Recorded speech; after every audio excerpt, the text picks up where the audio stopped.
Hello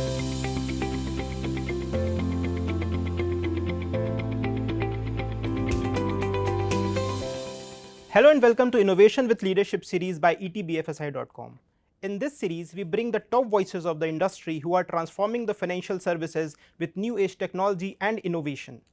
Well, today we have with us someone who possesses over 40 years of experience and is laying down the roadmap for coming years down the line. We have with us Mr. Vishnu R. Dusad, co-founder and MD at Nucleus Software. Hello, sir, and welcome to the show. Thank you. So first thing first, like you have nearly 40 years of experience, and it won't be incorrect to say that 40 years back the financial services space was very different, and at that time having a loan was kind of something that says that you are very rich. But nowadays every single person is having the loan. This is due to the technology. Even the small ticket sizes are also available in forms of just a click away. So how have you seen the transition happening in the last 40 years in the lending space? It has been a very, very exciting transition, I must say. 40 years back, for that matter 30 years back, even 25 years back, as late as that, retail loan was a luxury. You would never ever get a loan, especially from public sector banks, or for that matter even private sector banks, for an individual. The way the industry ran was the individuals were supposed to make deposits, and the loans would be given to the corporates. And over these decades, we have seen the changes that have brought the loans to the masses the way we experience it today. But having said that, we are still some distance to cover, when it comes to absolutely the bottom of the pyramid. And that is where, the usage of technology will be really put to use for the bottom of the pyramid. Sir, my second question is, following the observation that you have just shared, that bottom of the pyramid, and there is a roadmap that has to be traveled, for the financial services space, and which is, won't be incorrect to say that is not possible without the use and application of technology. So how do you see the role of technology in bridging the gap, specifically in the access and equity in the financial services domain? Making financial services access easy and enriching is the vision of our company, and it is essentially with that vision that we are pursuing the roadmap of bringing the cost of lending down. Even today, as we speak in 2025, interest rates of 365% and beyond are not something that have gone away completely. If I wanted to borrow, let's say, 1000 rupees, then what I will get is 990 rupees in the morning, and by evening I will have to return those 1000 rupees back, in turn paying 1% rate of interest for a day, which converts into 365% rate of interest. And this is a rate of interest when we look at people like us who can afford those loans. This is a rate of interest which is very high, and it is a technology which will bring the cost down. Now, with public digital infrastructure being in place and the number of transactions, digital transactions going reach over next 2-3 years reaching a mark of billion transactions per day, we would be able to put those transactions to use, the data generated from those transactions, for creating profit and loss statements of, let's say, a vegetable vendor. Because hopefully in next couple of years, the percentage of transactions would reach 80-90%. Percentage of digital transactions would reach 80-90%. And when that happens, your ability to make use of those transactions in creating so-called profit and loss statement for the day for that let's say vegetable vendor, your capability goes up, and that is how you would be able to make loans available to the poorest of the poor at rates which are somewhat far more reasonable than 365% that they have to pay today. Sir, we discussed about the accessibility of the lending to the lower masses, and in fact the other availability to the masses at large that we are having in the current scenario. But one menace that we have is the risk and cybersecurity, because fraudsters are also coming into the picture, and banks are going more and more digital. But they, for that, they need a a strong mechanism to hold the journey of this technological use of the tools. So how do you see this these threats, and what can be done to to chop out or cut down all this risks that are coming into the lending picture? A very, very important question, and very critical to the discussion that we are having.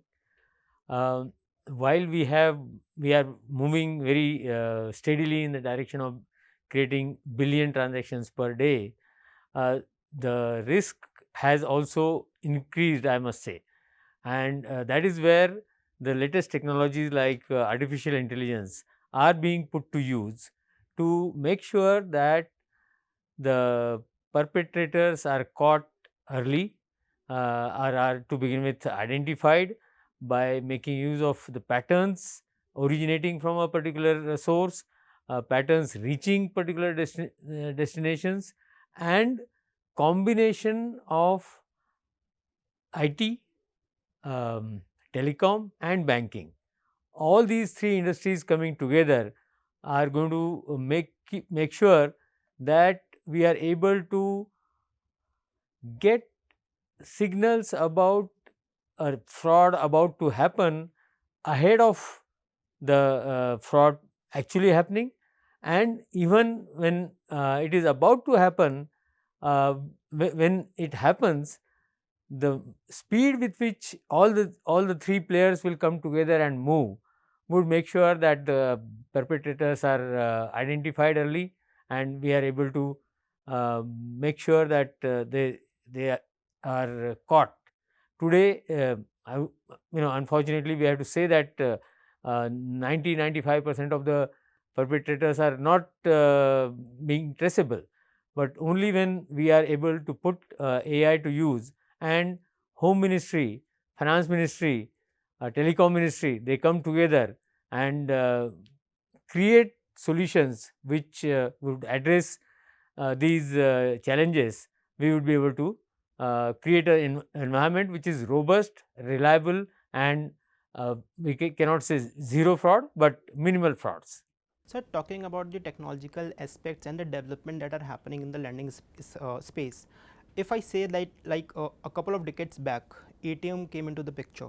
It was thought to be a transformation or a game changing setup that was introduced. Then now we are talking about the UPI, and with the time they are getting old. I mean, it's not, we cannot say that okay, this is something that we have achieved and it is going to be there for a very long period, because every year, or you can say every day, transformations and new developments are happening in terms of technology. So with new tools and techniques coming into the picture like artificial intelligence and machine learning, what is your suggestion and observation for the lenders to harness these tools in a smart lending solutions? No, absolutely, you're right. ATMs would have come in being in 60s, and by 2025 they are almost getting extinct. And likewise, UPI, it has really caught on in last decade, and of course we can hope that it will last for another decade at least.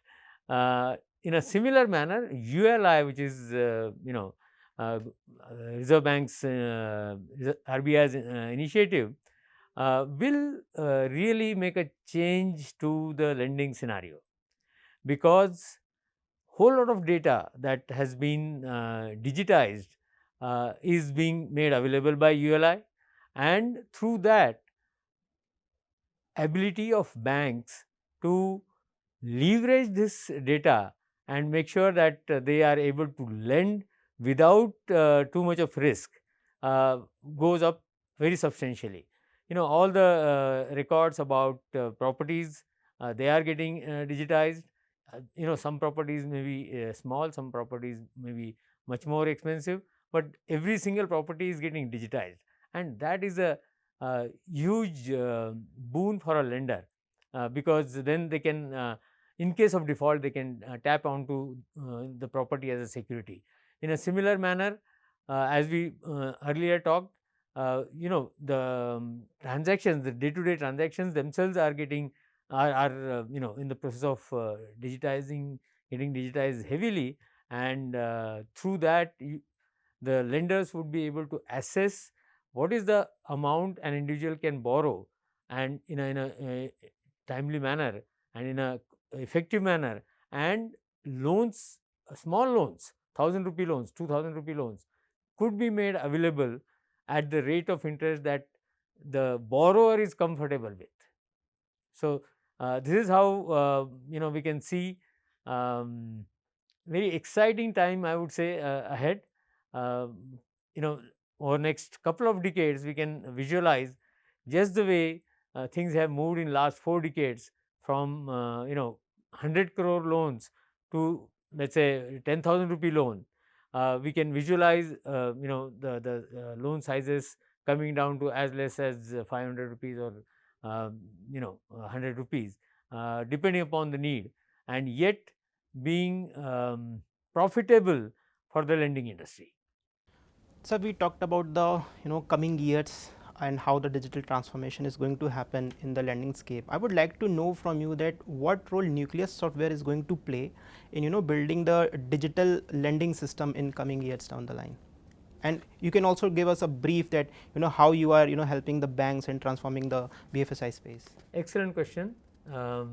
What I would like to talk about is how we have understood the domain, the banking and financial services domain, to the depth, and that deep understanding how we are putting it to use by developing simultaneously equally deep understanding about the latest technology. We feel that our role is to leverage technology for the banking and financial services industry, and by understanding the latest in the technology domain, we are able to come up with solutions which are unimaginable, and that is what we have been doing now for 40 years, and going in coming decades we will continue to do the same. One of the most important things that is going to happen in immediate future is hyper personalization in terms of lending. What that means is, depending upon my credentials as a borrower, depending upon whether I am able to earn couple of hundred rupees a day, and as low as amounts as low as that, I would be able, the bank would be should be able to lend me at the rate of interest as we have been talking, which are affordable, and that would be possible through hyper personalization, through artificial intelligence. Likewise, the communication to me as a borrower would start happening in my own language and using my device. Hopefully the 600 million devices that we have, 600 million smartphones that we have, will further increase, and even at the bottom of the pyramid I will be able to have a device where the bank would be able to communicate with me in my language. Even to date, despite RBI's efforts, substantial percentage of the communication still is in English, which as a borrower I would not be able to understand. But going forward, in very near future, we would be able to see that my bank is speaking to me in my own language, whether it is Marathi, Gujarati, Punjabi, Assamese, Bangla, whichever. And in fact, it will go to the next, and in the next level, it will go to the specific dialect that I speak. That is the level of hyper personalization that we can visualize happening in fact years to come, not even decades to come, and that is what will change the banking industry drastically. We were earlier dealing with, let's say, top let's say 10 to 20% of the population with Jan Dhan Trinity. we that percentage moved to, let's say, 60-70%, and over next I would say 2, 3, 5 years, I would not be surprised if all 100% of the population is able to uh, uh, you know benefit from the access that is being created through public digital infrastructure. Certainly, sir, and I think we will also look into this space, and we are hopeful that this 100% goal is achieved, as soon as it is possible. But one question that I would like to put up to you is on the regulatory side. How do you see the role of regulator evolving with the technological developments that are happening? Because if we see at the RBI circulars and all, then there are many circulars which are coming. I won't go into the detail, but yeah, they are certainly coming to put a curb or pushing the entity. So how do you see the role evolving of the regulator? I think regulators' role in this changed ecosystem becomes even more important, much more important. And talking about the number of circulars that you talked about, we were in a Middle East country recently, and the person who was representing the banking industry, he talked about one circular that they used to come, the central bank used to come out with in a month, and he said now we are sorry, in a year, some such timeline. And now he's talked about that number going up by 2 orders of magnitude. He said now we are talking about 100 circulars. So this is while it is a very big challenge for the industry, uh, but given the changes that are happening, this is something we feel that is almost necessity, because unless a regulator comes up with regulation which would address all the loopholes, and as the technology evolves, the loopholes will also keep increasing. So unless those loopholes are plugged in time, the challenges would be just too many. And that is where I must compliment RBI for the quality of regulation that it is creating, uh, and not just regulation, it is also playing a very important role as a regulator, which is encouraging innovation. So with the number of bodies that RBI has set up to create to encourage innovation, I think compliments are due to them. And with this innovation on one side, and an effective regulation on another side, RBI is playing a very important role, and we can say that we are in safe hands. Certainly, and glad to know from an expert voice like you on the regulated side. Now, I would like to understand from you, sir, that the Indian fintechs are also rising very rapidly, and specifically in the last 5 to 6 years or 7 years, if we see, then they are on a rise, and so much so that more and more fintechs are going towards acquiring the NBFCs and increasing their geographical presence as well. So, as a technology company, how do you see this, and do you see them as a competitor, or do you see that there is scope of collaboration, and how do you overall visualize this picture? Fintechs are a big boon to the economy, to the ecosystem. The amount of innovation that is taking place is absolutely phenomenal. In fact, we take pride in saying that we are among the first few fintechs of the country, set up 4 decades back. So, talking about technology providers and fintechs, there is an intense collaboration that is taking place, and through this collaboration, the advances that we talked about are being possible. So I see this to be this collaboration to increase more and more, and in the process benefit the masses in years to come. That is how I am looking at it, and not just in India. Our fintechs are now taking the technology overseas also, and that is how we are creating an ecosystem which is which in fact rest of the industry outside India is wanting to emulate.